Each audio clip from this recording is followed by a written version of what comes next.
सम्पूर्ण सम्पूर्णलाई नमस्कार, शुभ प्रभात। हजुर कस्तो हुनुहुन्छ, के हुन्छ? आज पनि आइसकेको छु, एकैछिन ध्यान दिएर सुनिदिनु होला, किनभने आज गहन विषय छ। झन् आजको सान्दर्भिक अहिले चलिरहेको विषयमा केही कुरा गर्न मन लागेको छ, किनभने म नबोलौँ कि त्यो विषयमा भनेर बसिरहेको, बोल्न फेरि बाध्य भइयो, बोल्न मन लाग्यो, किनभने धेरै कुराहरू आए, त्यस कारणले बोल्न मन लाग्यो। अहिले भाइरल रहेको डाक्टर चेतना पौडेलको हजुरहरूले थाहा पाउनुहुन्छ, केस के हो भने थाहा छ, के गर्नुपर्ने के नगर्नुपर्ने हजुरहरूलाई ज्ञात छँदैछ। त्यही विषयमा लिएर मैले विभिन्न पोस्टहरू गरेको थिएँ, विभिन्न लेखेको थिएँ। यो आधुनिक डाक्टर, एलोपेथी डाक्टर जस्तै प्राकृतिक चिकित्सालाई पनि हेर्नुपर्छ, वैकल्पिक चिकित्साहरू प्रयोग गर्नुपर्छ भन्ने मान्यतामा सबैलाई एकै दृष्टिकोणले हेर्नुपर्छ। किन यसरी खेदियो, किन प्राकृतिक चिकित्सालाई खेदियो, डक्टरै होइन भनियो, डक्टर होइन भने मिडियाबाजी गरियो, आफ्नो ढङ्गबाट मिडियाबाजी गरियो, आफ्नो ढङ्गबाट भाइरल बनाइयो। त्यो भाइरलको असर कस्तो हुन्छ, तपाईँ हामी भएको भए भन्ने किसिमका पोस्टहरू मैले लेखेको थिएँ। सबैलाई सकारात्मक तरिकाले हेर्नुपर्छ, सबै चाहिन्छ हामीलाई। अहिलेको वैज्ञानिक युग, आपतकालीन उसमा चाहिँ हामीलाई यो आधुनिक चिकित्सा पनि चाहिन्छ, हामीलाई वैकल्पिक चिकित्साहरू पनि चाहिन्छ, जस्तो आयुर्वेद भयो, प्राकृतिक चिकित्सा भयो, विभिन्न अरू छन् वैकल्पिक चिकित्साहरू, ती सबै चाहिन्छ। यो विश्वले अप्नाएको, अहिले आएर विश्वले अप्नाएको छँदैछ नि यो चिकित्सालाई, यसलाई मान्यता दिएको छ विश्वले, हजुरहरूले देखिराख्नु छ, हेरिराख्नु छ। तर पनि यो कुरो खेदे जस्तो गरेर यो वैकल्पिक चिकित्सा चाहिँदैन, यो एलोपेथी चाहिँदैन, कसैले एलोपेथी यो खत्तम, कहिले यो खत्तम ऊ खत्तम भनेर हामीले गरिरहेछौँ। यो कसको लागि? यी बनेको हामीलाई, यी चाहिँ प्रकृतिले दिएका चिजहरू के को लागि, कसको लागि? हेर्नुहोस् त, हाम्रै लागि होइन, हाम्रै लागि। हामी जन्मभन्दा पहिल्यैदेखि त यी थिएन नि त, के अहिले आएर जन्मेको हो यो कुरा? होइन नि, पहिल्यैदेखि त छँदैछ, यो प्रकारदेखि त छँदैछ। ऋषि अहिले आधुनिक चिकित्साको अगाडि नै ऋषि गुरुहरूले, त्यो कैयौँ सन्त महापुरुष ऋषिहरूले, पुरै हेर्नुहोस्, ऋषिहरूले कस्तो विधि बनाएर छोडिदिनु भएको थियो। त्यो अनुसरण गर्दै गर्दै हाम्रो जीवन स्तर कस्तो थियो, आफूलाई एकपटक आँखा बन्द गरेर हेरौँ त, आफूलाई, आफ्ना भएका पुर्खाहरूलाई हेरौँ त। उहाँहरूले यो आधुनिक चिकित्सा नआउँदैको कुरा गरौँ न, हेरौँ त कस्तो भयो थियो, आफ्नो जीवन स्तर कस्तो थियो, कति मान्छे मरेका थिए, कति मान्छे राम्रो भएको थियो। हेर्नुहोस् त आफूले एकपटक गहन विषयमा। प्राकृतिक चिकित्सै आधार हो, हाम्रो मेन आधारै प्राकृतिक चिकित्सै हो। त्यो आफ्नो खानपान हो, आफ्नो व्यवहार हो। अहिले हाम्रो व्यवहार बिगाऱ्यौँ, हाम्रो खानपान बिगाऱ्यौँ, हामी मोज मस्तीमा, क्षणिक फाइदामा, क्षणिक रमाइलोमा भुल्यौँ। त्यसको कारणले हामी अहिले त्यो भोग्दैछौँ। अनि आधुनिक चिकित्सामा गएर रोग निदान हुन कति गाह्रो भएको छ, मैले कैयौँ देखेको छु, हजुरहरूले पनि देख्नुभएको छ। अनि किन वाद विवाद चाहियो?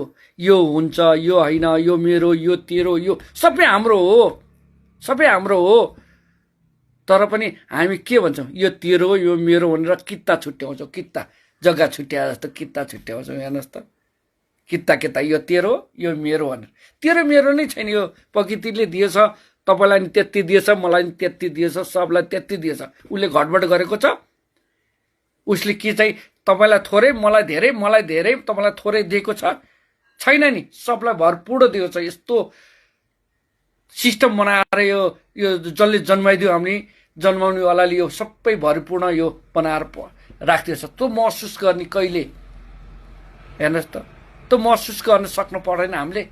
त्यस कारणले यो वाद विवाद छोडिदिउँ, आजदेखि वाद विवाद छोडिदिउँ र प्राकृतिक चिकित्सा, वैकल्पिक चिकित्सा, आधुनिक चिकित्सा सबलाई अँगालेर लिएर जाउँ र सबैलाई एक बरु कानुन सम्मत लिएर जाउँ। होला चेतनाले पौडेलको विषय सिङ्गल एउटा विषय होला, केही होला, तर समग्रमा प्राकृतिक चिकित्सा यस्तो खत्तम, त्यो अब कुटेर गरे। ए प्रभु, राम्रोसँग हेरौँ न। तपाईँ अहिले यो आधुनिक चिकित्सा अहिले तपाईँले अहिले आएर सुरु गर्नुभएको कि पहिलेदेखि त हो? हेर्नु त, विकास हुँदैछ, त्यहाँ पनि विज्ञान प्रविधिको फड्को मार्दैछ। हामीले अनुसन्धान गर्न नसकेर नभ्याएर अन्त पश्चिमी दर्शनहरूले कहाँ गइसके? पश्चिमी दर्शनहरूले कस्तो बनाए? वैकल्पिक चिकित्सालाई अहिले योग ध्यानतिर आफ्नो जीवन खानपानतिर लाउन पर्छ भनेर गरिसके नि। ए प्रभु, सबै उही हो क्या? सबै हाम्रै हो, किन मिलेर गर्न नसकेको?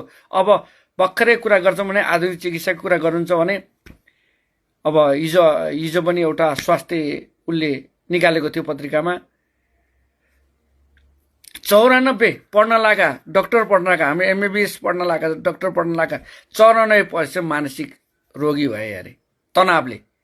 मेन के हो? तनाव हो नि त। तनाव कस्तो हुन्छ भने हजुरहरूले महसुस गर्नुपर्छ, आफ्नो जीवनमा पटक पटक महसुस गर्नुपर्छ। किनभने जीवन सरल लेखामा चल्दैन, जीवन सरल लेखामा चलेको छैन।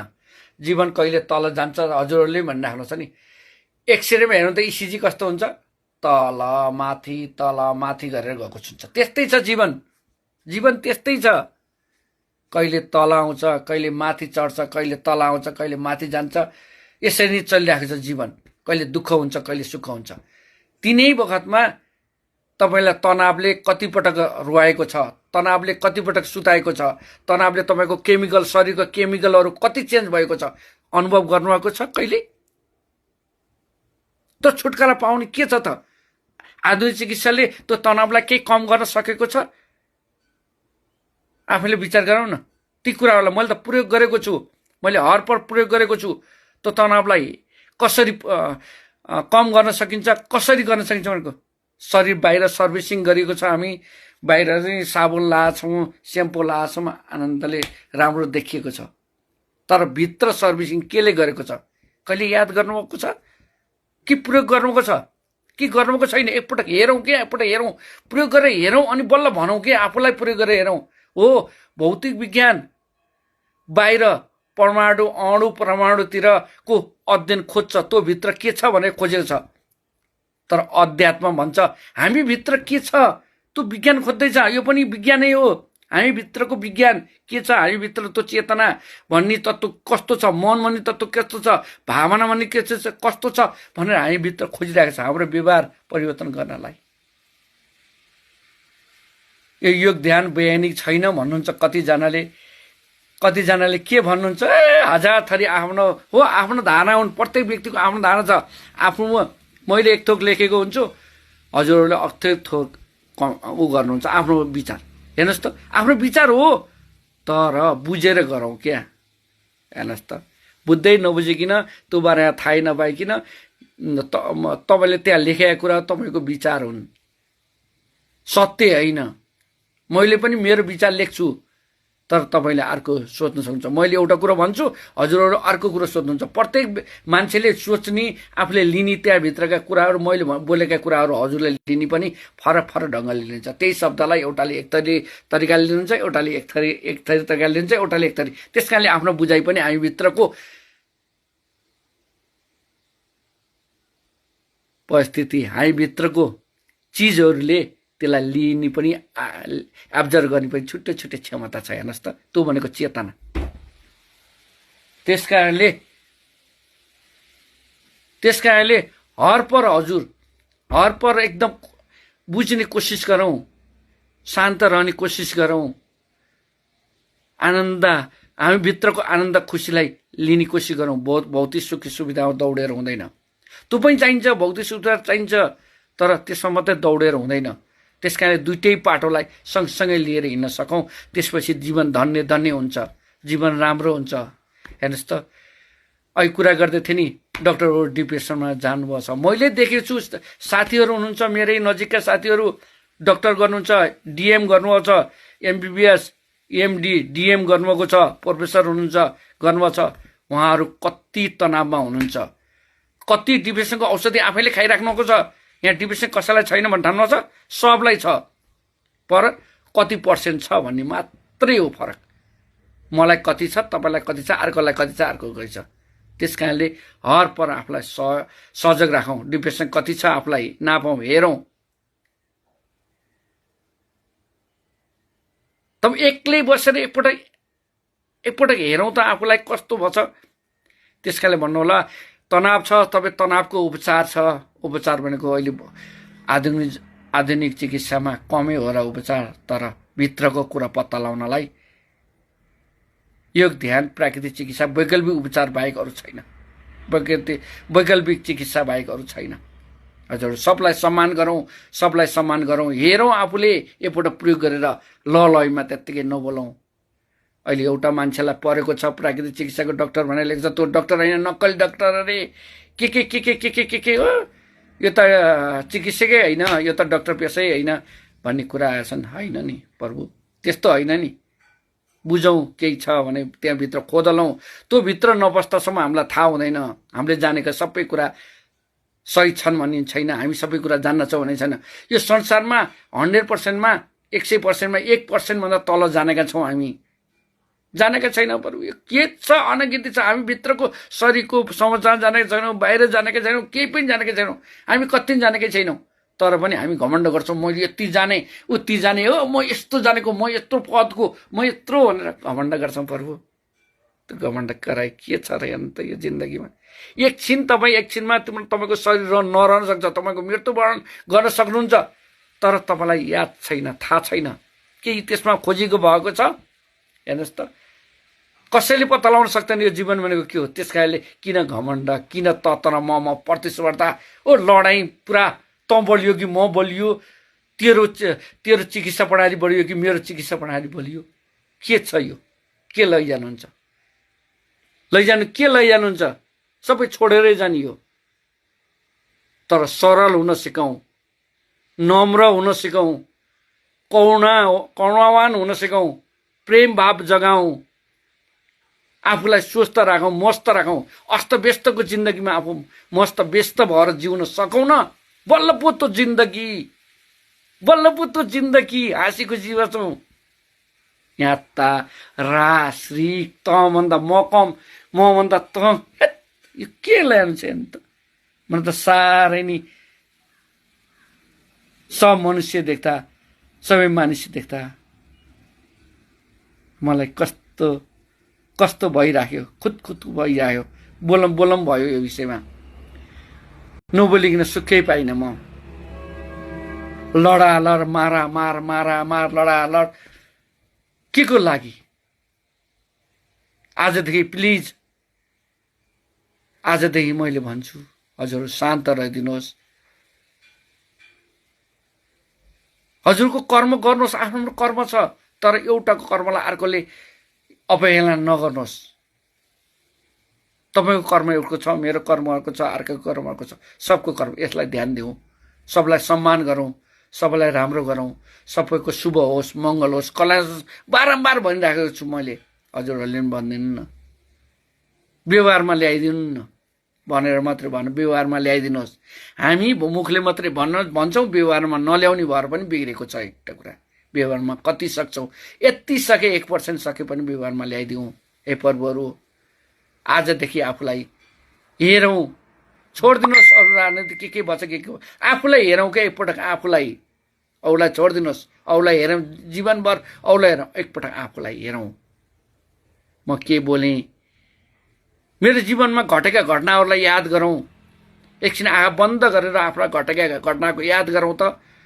म कति दुःखमा गथेँ, कति पीडामा गथेँ, त्यतिखेर म कसरी जागेँ, म कसरी सन्चो भयो, मलाई कसरी यो अवस्थामा आएँ, म जीवनमा यो अवस्थासम्म आउनका हात कसलाई छ, केबाट आएँ, एकपटक खोजेका छौँ हामी भित्र के छ। हामी म कस्तो अवस्थामा, यो उमेरसम्म आउँदाखेरि कस्तो अवस्थामा आएँ, एकपल्ट सोच्नु भएको छ। सोच्न बाध्य हुनुपर्छ एउटा उमेरमा, तर मृत्युवरणभन्दा अगाडि सोध्छन् अरे मान्छेले, सोध्छन् अरे आफूले जीवनभर गरेका कर्महरूको बारेमा, र त्यतिखेर पछुताउनु बाहेक केही छैन। सिद्धेपछि त सिद्धि, पछुताउनु बाहेक केही पनि छैन। त्यही भएर बेलैमा सजग हौँ, बेलैमा आफूलाई हेरौँ। पहिला मेरो कारणले अरूलाई कसलाई असर गरिरहेको छ, मेरो कारणले। हेर्नु त अहिले चेतना पढौँला, उहाँले चाहिँ गल्ती गर्नु होला अथवा गल्ती नहोला, त्यो न्यायालयले छुट्याउँछ, प्रमाणले छुट्याउँछ। तर तपाईँ हामीले त्यो चेतनालाई के गर्यौँ, डाक्टर चेतना पौडेललाई के गऱ्यौँ हेर्नुहोस् त, कति मानसिक यातना दियौँ। जे पनि लेख्थे र लेखेको छ तटस्थ भएर लेखौँ न, तटस्थ भएर, कसैको पक्ष विपक्ष होइन। राम्रोलाई राम्रो भन्नु पर्यो, नराम्रोलाई नराम्रो भन्नु पर्यो, त्यो भएर लेखौँ न। मैले तटस्थ लेख्दा, राम्रो तरिकाले लेख्दा, सबलाई हुने तरिकाले लेख्दा, सबै मिलेर जाउँ भन्दाखेरि अझै घुस्दै कमेन्ट गर्दै के लेख्नुहुन्छ, के लेख्नुहुन्छ। ए हजुर, तपाईँ ठिक ठाउँमा त हुनुहुन्छ, सध्य त हुनुहुन्छ, तपाईँ बोलाउन त छैन। प्रभुहरू ठिक ठाउँमा बस्नुहोस्, ठिक ठाउँमा रहनुहोस्। ए प्रभुहरू, मेरो मान्यजनहरू हो हजुरहरू, मैले मान्नपर्छ हजुरहरूलाई, मान्यजनहरू हजुरलाई नमन मैले धेरै टक्याएँ। हजुरको जय होस्, मङ्गल होस्, कल्याण होस्। तर आफूलाई पनि एकपटक हेरौँ त। हामीलाई अर्कालाई हेर्दै प्रतिस्पर्धा जोस जाँगर चढ्छ। तपाईँ कोही मान्छे बित्यो भने मलामा गएर हेर्नुहोस्, त्यहाँ कति सिरियस हुनुहुन्छ। म पनि मर्न पर्छ एक दिन भन्न ठान्नुहुन्छ र त्यहाँ सिरियस हुनुहुन्छ। ए यस्तो त अब गर्दिनँ भन्नुहुन्छ। त्यसपछि घाट छोडेर जब रोडतिर आउनुहुन्छ, आएपछि के हुन्छ? आफ्ना भएका रिस रागहरू, हाम्रो इन्द्रियले उत्पन्न गरेका कुराहरूको पछि दौडेर हामीलाई पागल बनाछौँ। हामीलाई पागल बनाछौँ। हामी गयौँ सिद्ध्यौँ, पागल बनाछौँ। होसमा छैन, बेहोसमै, के बोलेको छैन, के गरेको छैन, होस छैन। हामी चेतनशील प्राणी अरे, हामी विवेकशील प्राणी अरे। त्यो भन्न भ्याउँदैनौँ, हामी भ्याउँछौँ। त्यो भन्ने पनि भ्याउँछौँ, म यस्तो र उस्तो भन्न भ्याउँछौँ, म यति पढेको यति जानेको भन्नुहुन्छ। तर व्यवहार के छ हजुरको? मेरो व्यवहार के छ? व्यवहारमा परिवर्तन गर्न सकौँ, खुसी हुन सकौँ, आनन्द हुन सकौँ। त्यसले हाम्रो शरीरका हर्मोनहरू चेन्ज गर्छ र हामीलाई आनन्द हुन सक्छ। सबैको खोजी नै आनन्द छ, खुसी छ। तर हामी कुन बाटो हिँडिरहेका छौँ, हामीलाई ख्याल गरौँ। त्यस कारणले कसैलाई मेरो कारणले दुःख हुन्छ कि भनेर सोचेर मात्रै बोलौँ, सोचेर मात्रै व्यवहार गरौँ, सोचेर मात्र लेखौँ। सोसल मिडियामा जे पाए त्यही नलेखौँ, जे पाए त्यही नगरौँ। त्यो चेतना पौडेलको तपाईँ भइदिएको भए के हुन्थ्यो भन्नु त? प्रमाण पछि आउँछ। न्यायाधीश अहिले हामी बन्ने, न्यायाधीश अहिले हामी बन्ने एउटा व्यक्तिको होइन, समाजको प्रवृत्तिको कुरा हो। समाजको तपाईँ हाम्रो सोचाइको कुरा हो। तपाईँ हाम्रो के सोच्छौ हेर्नुहोस् त, सोचाइको कुरो। धेरै कुरा छन् हजुरसँग, मसँग पनि, मभन्दा धेरै जान्ने हुनुहुन्छ हजुरहरू। तर पनि मैले हजुरलाई यस्तो पनि छ है, यस्तो खोजी पनि छ, यस्तो पनि गर्नुपर्छ, यस्तो पनि सोच्नुपर्छ भनेर हजुरलाई भनेको है। म जान्ने भएर भनेको होइन, मलाई लागेका कुराहरू व्यक्त गरेको। हजुरलाई मन परे हेर्नुहोस्, मन नपरे फालिदिनुहोस्। त सोसियल मिडिया त आउँछ, त स्कोर गरिदिनु न, मजाले स्कोर गरिदिनुहोस्। मन नपरेपछि, मन परे खोजी हेर्नुहुन्छ, मन पर्यो भने खोजी हेर्नुहुन्छ, मन परेन भने स्कोर गरिदिनु न। अनि किन यस्तो भनिस् र उस्तो भनिस्, यो गरे मन पर्दैन। मैले बोलेको हजुरलाई मन पर्छ भन्ने छैन, मन नपर नि सक्छ। हस्, यति भन्दै हजुर हातदेखि अलि गर्नुहोस्। हजुरको शुभ होस्, मङ्गल होस्, कल्याण होस्, धेरै राम्रो होस् भन्दै आज बिदा मागेँ। हस्, धन्यवाद। अरू भोलि गफ गरौँ। हस्, टाटा।